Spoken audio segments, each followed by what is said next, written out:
მოგესალმებით, მე გახლავართ გიგა გურასპაშვილი, სამშობიარო იმედის კლინიკის მელუგინეთა განყოფილების გამგე და ჩვენს ეთერში არის გადაცემა, მიმდინარეობს გადაცემა კონსილიუმი, ყველა ის საჭიროებო საკითხი, ყველა ის შეკითხვა, ის პრობლემა, რომელიც თქვენ გაწუხებთ და ის შეკითხვები, რომლებიც თქვენ გამოგვიგზავნეთ ჩვენ, მე შევეცდები რომ მათზე სრულყოფილი პასუხი გაგცეთ.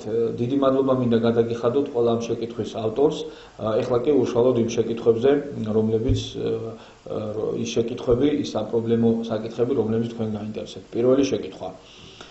დავხურე მე-40 კვირა, მაგრამ ჩემი პატარა არც კი ცდილობს დაბადებას. ამ შემთხვევაში როგორ მოვიქცე? მივაკითხო სამშობიარო სახლს. რა თქმა უნდა, ჯობია რომ მიაკითხოთ, მაგრამ მინდა დაგამშვიდოთ, ანუ 40 კვირა არც 51 კვირა და მეცაც გეტყვით ზოგიერთ შემთხვევაში 42 კვირაც კი არ წარმოადგენს ვადაგადაცილებას, უბრალოდ 41-42 კვირის შემთხვევაში უნდა მოხდეს სწორი დიაგნოსტირება, აქ გვაქვს ჩვენ საქმე ვადაგადაცილებასთან თუ პროლონგირებულ ორსულობასთან. ამის გაგება მხოლოდ და მხოლოდ სამშობიარო სახლში შეიძლება, კლინიკაში, სტაციონარში შეიძლება, ამიტომ აუცილებელია თქვენ შემთხვევაში რა თქმა უნდა მიაკითხოთ სამშობიარო სახლს. ვარ 28 კვირის ორსული, ეკოსკოპიაზე ვიყავი და მითხრეს რომ ბავშვის ლულოვანი ძვლების სიგრძე შეესაბამება 26 კვირას. ეს საგანგაშო ჩამორჩენაა. იცით რა, აქ ესე ერთი სიტყვით თქმა აქ ჩამორჩენაა თუ უბრალოდ გვიან ოვულაციასთან გვაქვს საქმე, ესე ძალიან რთულია. ანუ ძალიან მნიშვნელოვანი იქნება პირველი ეხოსკოპიის მონაცემები, ან საერთოდ დინამიკაში თქვენ ალბათ იკეთებდით დინამიკაში ეკოსკოპიურ კვლევებს და როგორ ხდებოდა ეს ვადებთან მიმართებაში ნაყოფის ზრდა განვითარება როგორ ხდებოდა. ანუ თუ დასაწყისიდანვე აღნიშნული თუნდაც 10 დღიანი ან ეს 2 კვირიანი ასე ჭყალებში ვიტყოდი ჩამორჩენა თავიდანვე ფიქსირდებოდა, მაშინ ამ შემთხვევაში არანაირ ამ სიტყვის პირდაპირ მნიშვნელობით არანაირ ჩამორჩენაზე არ გვექნება საუბარი, უბრალოდ აქ ადგილი ექნება გვიან ოვულაციას, ხოლო თუ ეს დროის ინტერვალი უბრალოდ აბსოლუტურად ვადაში მისდევდა, ანუ ორსულობიდან გამომდინარე გესტაციური ასაკი და ფეტომეტრიული ასაკი ერთმანეთს ემთხოვდა და არანაირი ორკვირიანი განმეორდები და ისევ ჭყალებში ვიტყვი ორკვირიანი ჩამორჩენა არ ფიქსირდებოდა, მაშინ ამ შემთხვევაში ადგილი ექნება, აი რასაც თქვენ გვეკითხებით ჩამორჩენაო. ამ შემთხვევაში შესაძლებელია მიკროცირკულაციის გაუმჯობესება, სისხლისმილოცე ფეტოპლაცენტარული სისხლისმილოცების გაუმჯობესება, რომ ნაყოფის კვება უფრო გაძლიერდეს, ამის მიზეზი შეიძლება უამრავი იყოს, ასე რომ ამ შემთხვევაში მაინც მე ასე ვთქვათ, მინდა დაგამშვიდოთ, რომ ის ძალიან დიდ სირთულეებთან და დიდ განგაშის ატეხვის საფუძველს ნამდვილად არ გაძლევთ. ვარ 31 კვირის ორსული, მაგრამ კონსულტაციაზე დავდივარ სხვაგან, მშობიარობა კი თქვენთან მინდა. როგორ უნდა მოვიქცე, როდისთვის უნდა მოვიდე თქვენთან? ექიმის აყვანას არ ვაპირებო, ძალიან მაინტერესებსო. დიდი მადლობა წინასწარო. ამის არსებითი მნიშვნელობა არ აქვს, თქვენ აღრიცხვაზე იმყოფებით ჩვენი სამშობიარო იმედის კლინიკის ქალთა კონსულტაციაში თუ თქვა სხვა რომელიმე კონკრეტულ ქალთა კონსულტაციაში და ჩვენთან ეს თქვენ დაბრკოლებას ნამდვილად არავინ არ შეგიქმნით, ჩვენთან მოსვლა რა ვადაზეა აუცილებელი. მინდა შეგახსენოთ, რომ ბოლო ვიზიტი, აი ამ სახელმწიფოს მიერ გაცემული ვაუჩერის თანახმად თქვენ გეკუთვნით 34-დან 36 კვირის ჩათვლით, ამიტომ როგორც კი ბოლო ვიზიტს თქვენ ჩააბარებთ, გაივლით თქვენს ქალთა კონსულტაციაში და მოგცემენ ეგრეთ წოდებულ ხასვლაგამოცვლის ბარათს ან ფორმას, სადაც ასე ვთქვათ, მოკლე ამონარიდი იქნება თქვენი ანამნეზიდან, ანუ ორსულობის მიმდინარეობის შესახებ ინფორმაცია იქნება მასში, აი ამის შემდგომ თქვენ უკვე ამ ფორმასით ან აი რა ქვია, გასვლაგამოცვლის ბარათით თქვენ უკვე შეგიძლიათ მომზადეთ თქვენთან.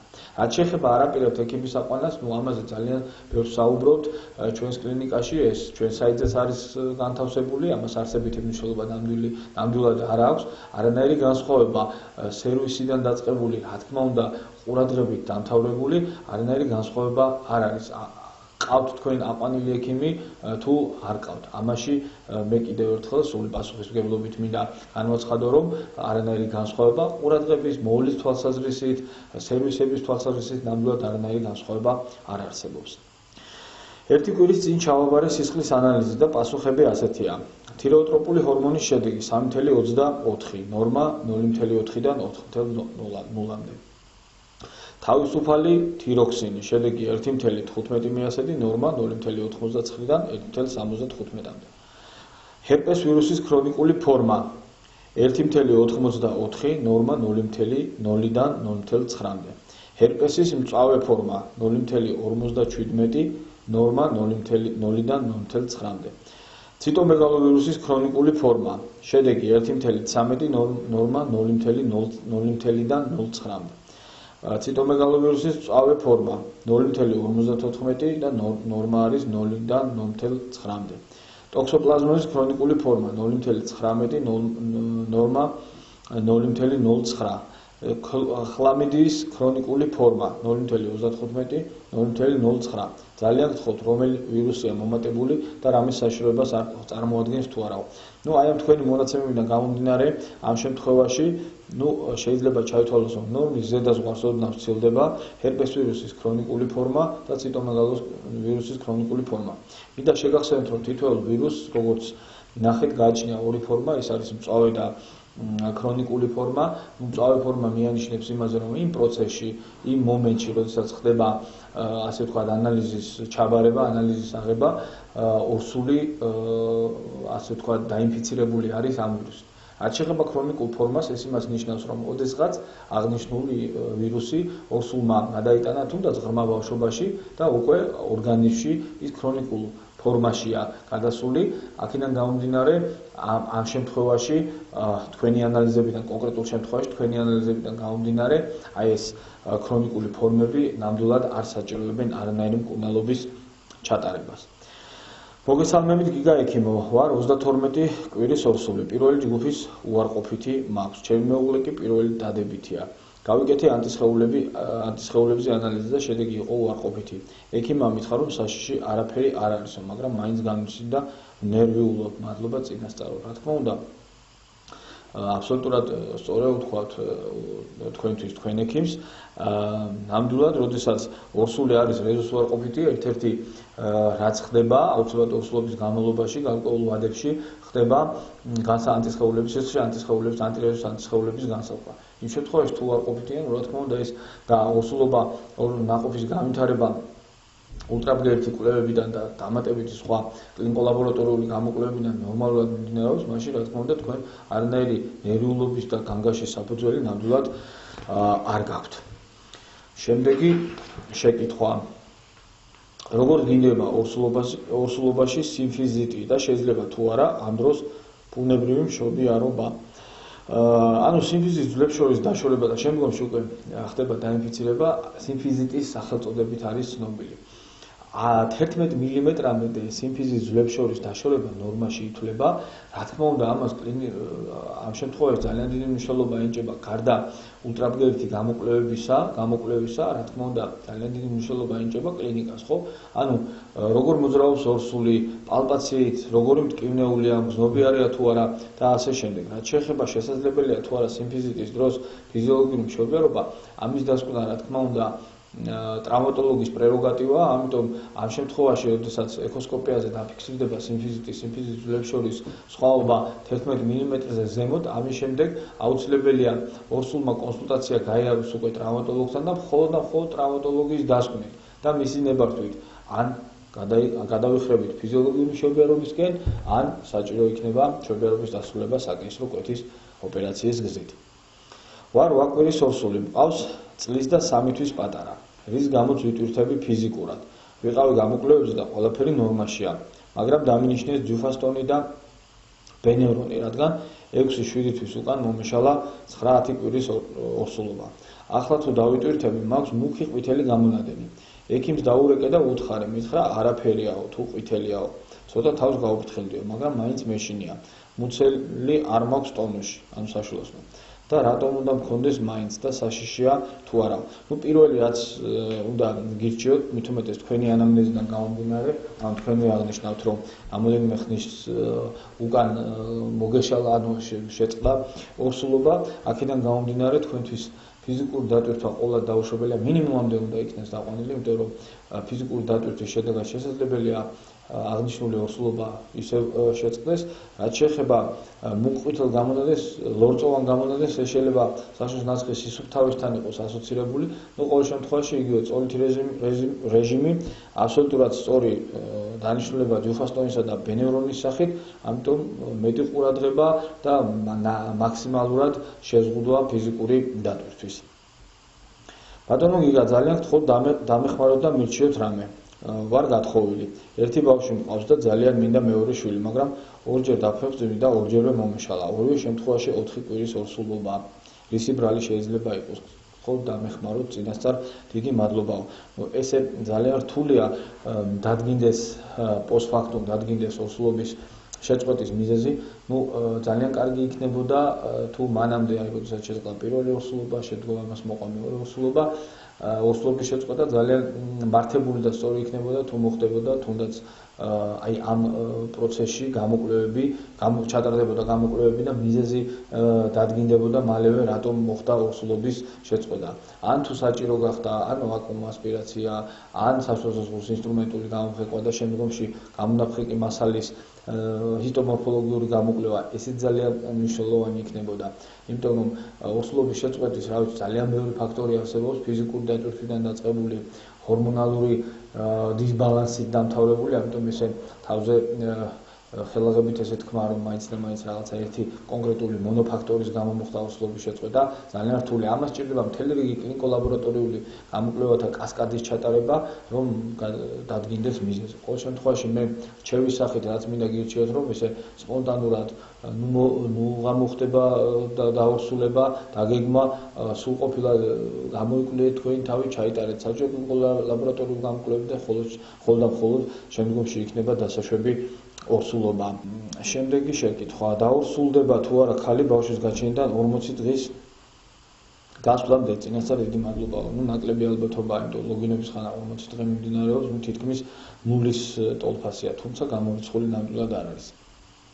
ვარ 6 კვირის ორსული, ანალიზების არ გაკეთების შემთხვევაში შეგვექნება თუ არა შემდგომში რაიმე პრობლემა და მე და ჩემს ნაყოფს ძალიან მეურვეულობ, მაგრამ რაღაც მიზეზის გამო არ შემიძლია ანალიზები გავიკეთო. რა თქმა უნდა, შეგექმნებათ, იმიტომ რომ სწორედ პირველი ვიზიტზე მოწოდებულია მთელი რიგი კლინიკო-ლაბორატორიული გამოკვლევები, იგივე ულტრაბგერითი გამოკვლევა, ხო, როგორ შეიძლება ორსულის სისხლში არგანის საზღვრის ჰემოგლობინის შემცველობა, იქნება ანემიით მიმდინარეობს, როგორ შეიძლება არ მოხდეს კოაგულოგრამის ჩაბარება ორსულობის პერიოდში და ნაცხის გამოკვლევა და შარდის გამოკვლევა და ასე შემდეგ და ასე შემდეგ.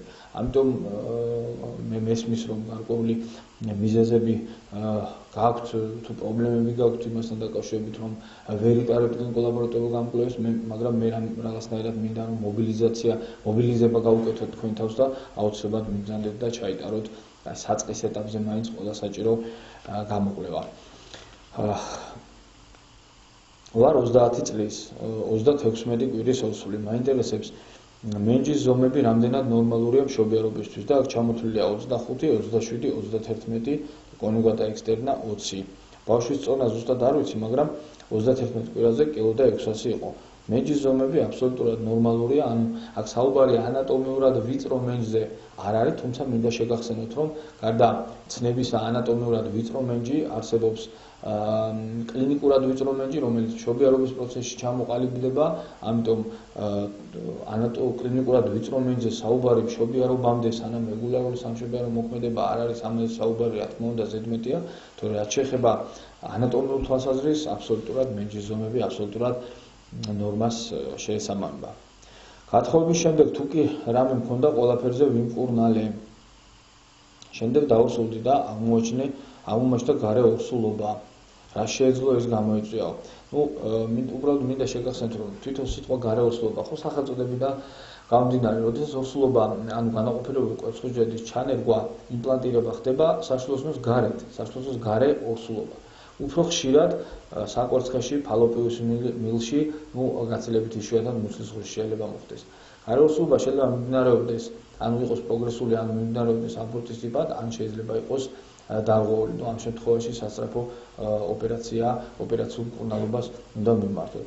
ესეთი მონოფაქტორი, რაც იწვევს საშუალო გარე ორსულობის განვითარებაც არ არსებობს, თუმცა ამ შემთხვევაში მაინც გადატანილი და გაქრონიკებული, ასე ვთქვათ, ანთებითი პროცესები მიიჩნევა. იგივე ვთქვათ, ფალოპების მილებში, როდესაც სტრუქტურები, ანუ ასე ვთქვათ, შეხორცებები ვითარდება ანთებების გამო, შესაბამისად, აი განაყოფიერებული კვერცხუჯეთის განვლადობა და რა თქმა უნდა დაბრკოლებული, ასე ვთქვათ, ამიტომ ერთ-ერთი მიზეზი შეიძლება იყოს ეს. ვართ 11 კვირის ორსულიდან მაქვს ბრონხიალური ასტმა. ამ ხნის მანძილზე ვიღებ სერედი დისკუსს. მაინტერესებს რა ზიანი შეიძლება გამოიწვიოს ნაყოფზე და შეიძლება თუ არა გავაგრძელო მისი გამოყენება. ან ჩავანაცვლო სხვა პრეპარატით. ეს რა თქმა უნდა ალერგოლოგის პრეროგატივაა, ამიტომ მიბრძანდით და ალერგოლოგის კონსულტაცია ჩაიტაროთ. 22 წლის 9 კვირის ორსული და მარჯვენა თირკმელი 10 სანტიმეტრით მაქვს დაწეულია. მაინტერესებს შეიძლება თუ არა ჩემთვის ფიზიოლოგიური მშობიარობა. იცით რა, აქაც მინდა მე გადაგამისამართოთ, იმიტომ რომ გადაგამისამართოთ უროლოგთან, ნეფროლოგთან, იმიტომ რომ აღნიშნული ასე ვთქვათ, არა ექსტრაგენიტალური პათოლოგიებიდან გამომდინარე ჩვენ უნდა მოვიშველიოთ ჩვენი მოსაზღვრე სპეციალობები, იგივე თქვა თვალის პრობლემის შემთხვევაში ოფთალმოლოგიური კონსულტაცია, ასე ვთქვათ, ტრავმის და ჩვენ საუბარი ქონდა სიმფიზიტთან დაკავშირებით. ამ შემთხვევაში ტრავმატოლოგების კონსულტაცია საჭირო, იგივე თქვა თითქმის შემთხვევაში ნეფროლოგების კონსულტაცია და ასე შემდეგ და მხოლოდ მათმა უნდა დასკვნის საფუძველზე და რა თქმა უნდა გასინჯვის საფუძველზე უკვე უნდა მოხსენება ან ფიზიოლოგიური მშობიარობის ან საკისრო კვეთის. ვარ 18 წლის, ჯერჯერობით არ გვეგმავ გათხოვებას, მაგრამ ძალიან მეშინია. ჭიპის არის შეიძლება გამივითარდეს თიაქარი, ბავშვობაში გადატანილი მაქვს ყივანახველა და ამან გამოიწვია. როგორც ვიცი, ამან შეიძლება მუცლის ფარი დააზიანოს. შემიშლის თუ არა ეს დაორსულებასა და ორსულობის ბოლომდე მიყვანაში ხელს. ტკივილი იშვიათად მაწუხებს, მძიმე რამეს რო ავწევ. წესიდარიგით არა, მაგრამ ამ შემთხვევაში ქირურგებთან კონსულტაცია აუცილებლად. მოგესალმებით ბატონო გიგა, ძალიან გთხოვთ იქნებ დამეხმაროთ. 28 კვირის ორსული ვარ. 21 კვირიდან ბავშვის მოძრაობას გრძნობდი კარგად. მიიყავდა ბოლო 10 დღეა ვეღარ გრძნობ ვერც მოძრაობას და აღარც მირტყავს. პირველ დღეს, როდესაც შევამჩნიე რომ არ მირტყავდა ვინერიული და მეორე დღეს გავიკეთე ეკოსკოპია. მითხეს რომ კარგად არის, დაანებე თავი. შვენიერი ბავშვიაო, დაწყნარებული წამოვედი, მაგრამ მაინც ვერ ვისვენებ. იმდენად წყნარა და ისევ ნერვიულობა დამიწყო. თან არ მინდა ამდენი ეკოსკოპიის კეთება. მოკლედ არ ვიცი რა ვქნა, როგორ მოვიქცე. ის მაინც მითხარით, იქნებ ნორმალურია ეს მდგომარეობა, ან რა გავაკეთო.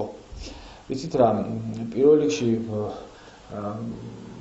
კიდევ ჩვენ ამ თემაზეც გვისაუბრია ჩვენს წინა გადაცემებში და მე კიდევ ერთხელ მინდა დაგამშვიდოთ და დაგაწნავოთ რომ და გითხრათ რომ ეკოსკოპიის ერთჯერადი, ორჯერადი, 10ჯერადი, 20ჯერადი და 50ჯერადი გადაღება ის ხომ ულტრაბგერით გამოკვლევაზეა დაფუძნებული.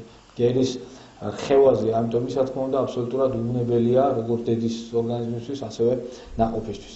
რაც შეეხება ნაყოფის არ მოძრაობას, თქვენ თვითონ ბრძანეთ რომ ეხოსკოპიაზე იყავით და ყველაფერი წესრიგში იყო, ამიტომ თქვენ ნერვიულობის საფუძველი ნამდვილად არ გაქვთ. თუმცა გადაწყვეტილება აბსოლუტურად მართალია, ყოველთვის ესეთ შემთხვევაში, როდესაც თქვენ თვლით რომ ნაყოფის მოძრაობა შენელებულია, ან საერთოდ რაღაც გარკვეული დროის განმავლობაში ნაყოფის მოძრაობას ვერ გრძნობთ, ამ შემთხვევაში რა თქმა უნდა თავის დაზღვევის მიზნით ზოგადად ჯობია რომ მივბრძანდეთ კლინიკაში.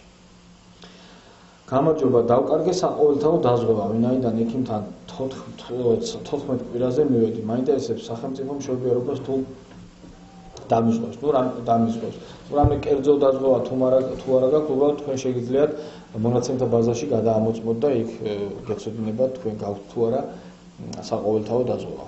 ორსულობის ტესტი რამდენად ზუსტია და შეიძლება თუ არა მენსტრუაციის შეკავებიდან 4 დღის შემდეგ დადებითი იყოს პასუხი. ანუ გადაცილებიდან მე-4 დღეს კი ბატონო შესაძლებელია დადებითი იყოს, რაც შეეხება მის ზუსტეს 100%-იანი ნამდვილად არაფერი არ არის, მით უმეტეს მიანობაში, ამიტომ აქედან გამომდინარე შესაძლებელია ტესტმა დადებითი აჩვენოს, თუმცა ორსულობა ნამდვილად არ პროგრესირებს. ორსულობა საერთოდ არც კი იყოს. გამარჯობა გიგა ექიმო ვარ, 34 წლის პირველი ორსულობა შემიწყდა 6 კვირაზე. ექიმმა მითხრა ნაყოფი არ განვითარდაო. ერთი კვირით ადრე გულიცემიას მოусმინე, ყველაფერი კარგად იყო, ანალიზების პასუხიც კარგად იყო. რისი ბრალი შეიძლება იყოს, ძალიან მეშინია დაუსრულების, ძალიან მინდა შვილი, როგორ მოვიქცე, როდის შეიძლება დაუსრულება წინასწარ დიდ მადლობას გიხდითო.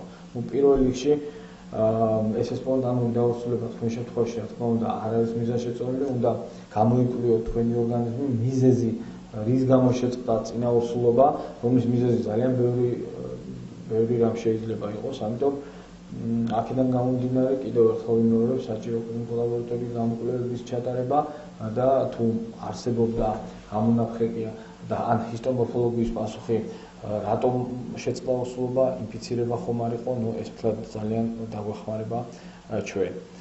მაინტერესებს ორსულმა მთელი ორსულობის დროს, ანუ 9 თვე, ყოველ დღე რომ მიიღოს რძე და რძის პროდუქტი.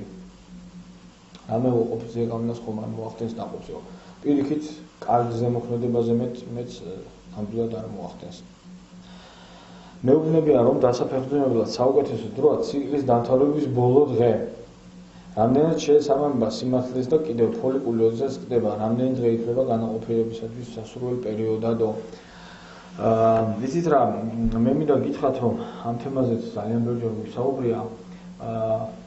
ესე იგი, ასე ვთქვათ, ოვულაცია როგორც წესი ხდება მენსტრუალური ციკლის შუაში, დაახლოებით მე-13-მე-15 დღეებში. ოღონდ თუ არის საქმე გვაქვს რეგულარულ მენსტრუალურ ციკლთან.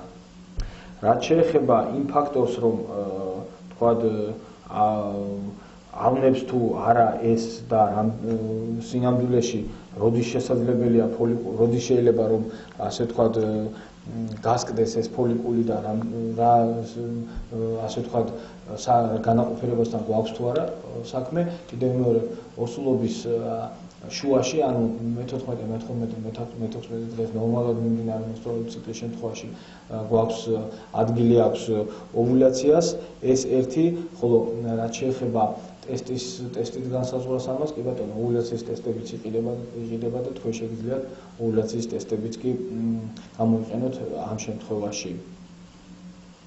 განაყოფიერებისთვის უფრო ხელსაყრელ 72 საათი ითვლება განაყოფიერებისთვის ხელსაყრელ პერიოდად. ბატონო, გიდა, იცით რა მაინტერესებს? ვარ 29 კვირის ორსული და შარდში მაქვს ლეიკოციტები ნორმაზე მეტი და ასევე ბაქტერიები. ამან რა საფრთხე შეიძლება შეუქმნას ნაყოფს და კიდევ ანტიბიოტიკების მიღება უფრო ავნებს ბავშვს თუ ეს ლეიკოციტები შარდში. რა თქმა უნდა, ლეიკოციტები შარდში უფრო ავნებენ, ამიტომ ეს ამოქსიკლავი, რომელიც თქვენ ექიმმა გამოგიწერათ, წერთ ჩვენ შეკითხვაში, რა თქმა უნდა, სწორედ იმისთვის არის, რომ ამ ლეიკოციტებმა, როგორც თქვენ აღნიშნავთ, ანუ ინფიცირების პროგრესირება არ მოხდეს და შესაბამისად ინფექციამ ნაკლები ზეგავლენა მოახდინოს ნაყოფზე და მის განვითარებაზე. ვარ 35 კვირის ორსული, ნაყოფი იყო გარდიმო. შემდეგ შემოტრიალდა და არის ახლა თავი დაბლა. ბოლო ეხოზე 34 კვირაზე ნაყოფი იყო ჯდომით მდგომარეობაში. ჭიპლარი ორჯერ ჰქონდა შემოხეული. კითხვა მაქვს, ნაყოფი ძალიან ბევრს მოძრაობს, ძალიან ხშირად უკვე რამოდენიმე კვირაა. ეხოზე ყველაფერი კარგადაა და ზემოდან აღნიშნულს არ ჩავთვლით, შეიძლება ნორმალური იყოს ხშირი მოძრაობა. საათში 20-30 ჯერ მეტია. ჰემოგლობინი მაქვს 60 ერთეულიო, სავარაუდოდ არ წერია. ეს იცით რა არის, ალბათ როგორ ჩანს, ზოგადად ნაყოფის სწრაფი მოძრაობა ასოცირდება ჰიპოქსიურ მდგომარეობასთან, ხო, ნაყოფს უჭირს სისხლის მოქცევა, ვერ ფუნქციონირებს სათანადოდ, ამიტომ ეს კომპენსაციის სახით ნაყოფის სწრაფად მოძრაობს. ეს რაც შეეხება ამას, როგორ ჩანს 60 ეს არის ჰემოგლობინის ქვედა ზღვარი, ამიტომ თქვენთვის ეს როგორ ჩანს წარმოადგენს ანემიური ფონია, ამიტომ ამას შეიძლება განაპირობოს ეს. გამარჯობა, 6 თვის ორსული ვარ და მაინტერესებს, თუ შეიძლება დღეში ერთხელ დავლიო ნალექიანი ყავა. ძალიან მშვენი ენერგიაზე მოყავრო. კი ბატონო, შეგიძლიათ მიიღოთ. ხოთ მიპასუხოთ კითხვაზე. გამარჯობა, თორ 33 კვირის ორსული, ტუჩზე გამომივიდა ჰერპესული ბუშტუკი. სანამ დაორსულდებოდი, ჩავიტარე აციკლოვით მკურნალობა. იმის მერე დღემდე არ გამოსვლია. მაინტერესებს, არის თუ არა საჭირო ტუჩზე გამონაყარი. რა თქმა უნდა, სასურველი არ არის, თუმცა თუნდაც ეს ასე ვთქვათ, ჰერპესული გამონაყარის არსებობა, რა თქმა უნდა, თქვენ განგაშის საფუძველს ნაკლებად გაძლევთ. გამარჯობათ ბატონო გიგა, მაინტერესებს გინოფორტის ვაგინალური სანთელი უსაფრთხოა და დაშვებულია თუ არა ოსლობის პერიოდში? კი ბატონო, შეგიძლიათ იხმაროთ. ბატონო გიგა, პირველ რიგში დიდი მადლობა გადაგიხდით იმისთვის, რომ გვეხმარებით და ჩვენ შეკითხვებს პასუხობთ. ციკლის მოსვლამდე 7 დღით ადრე ჩავიტარე ოსლობის ტესტი და პასუხი დადებითი აღმოჩნდა. შეიძლება მინდო ტესტსო, ამდენად საიმედოა. წესი დაგიგეთ კიდევ 100%-იანი 100%-იანი ოსლობის საშინაო ტესტი, ანუ ოსლობის დასასრულებელი ტესტი, რა თქმა უნდა 100%-იანი არ არის. თქვენ შემთხვევაში სავარაუდოა რომ საქმე გვაქვს ოსლობასთან. და ეს ბოლო შეკითხვა ჩემს ხელთ არსებული, გამარჯობათ 25 კვირის ოსლობაზე. გავიკეთე შარდის ანალიზი. ყველაფერი ნორმაში იყო. ბოლოს ეწერა შარდმჟავა კრისტალები მცირე რაოდენობით, ჩივილი არ მაქვს. ექიმს არაფერი უთქვას, ნორმალურია თუ არა. ესეც შარდმჟავა მithumetes კრისტალები ნამდვილად სარისკო და რაღაცა განვითარებაზე უარყოფით ზეგან რომ მოახდინოს ნაყოფი ნამდვილად ასე არ არის. აი ეს ის ყველა შეკითხვა ჩემს ხელთ არსებული, რომელიც თქვენ გამოგვიგზავნეთ, მე კიდევ ერთხელ დიდი მადლობა ამ შეკითხვის ავტორს, კიდევ ერთხელ დიდი მადლობა მინდა გადავუხადოთ, თქვენ კი ჩემო ძვირფასო ტელემაყურებლებო მინდა დაგემშვიდობოთ მომავალ შეხვედრამდე, კარგად გრძანდეთ.